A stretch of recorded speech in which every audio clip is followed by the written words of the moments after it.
So ayun nga no, magluluto tayo ng baboy na may talong. Ito pinakakailangan natin yung talong ni Joshua. Kailangan lang natin siya hiwa-hiwain. Ganyang sizes lang dapat siya.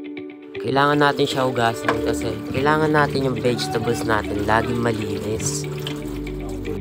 Re-ready na natin ng ating baboy. Need lang natin siya i-cut into cubes. Pagkatapos natin siyang hiwain, hugasan natin siya to make sure our meat is fresh. At ito lang ang ating kailangan: sibuyas, bawang, toyo, suka, talong at baboy. Diba napakasimple at kayang-kaya mo yang gawin.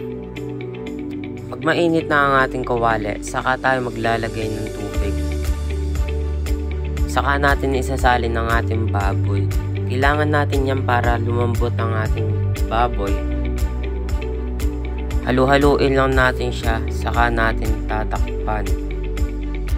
Magmamantika kasi yan, tapos halu-haluin natin hanggang maging golden brown ang ating baboy. And pag alam nyo medyo okay na siya, lalagay na natin ang ating sibuyas at bawang. Hahalu-haluin natin siya, memekos-mekos natin siya hanggang sumarap ang ating niluluto. Bigyan mo rin kasi ng mixed signals. Saka natin ilalagay ang ating talong. Halu-haluin lang ulit natin. Tatakpan ulit natin siya para mag-moist at lumambot ang ating talong. At yan na, medyo lumalambot na ang ating talong. Halu-haluin lang natin siya.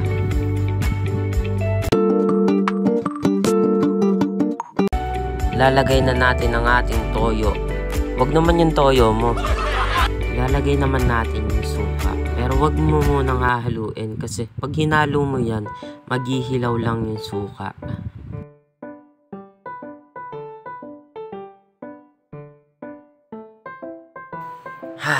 Sobrang bango niya. Napakasarap sa amoy pa lang. Gugustuhin mo talagang magkanin no? Ito na finished product ng ating niluto. Mas masarap yan pag pinartner mo sa suka at sili, saka ng coke. Eat well sa inyo mga ka-chef.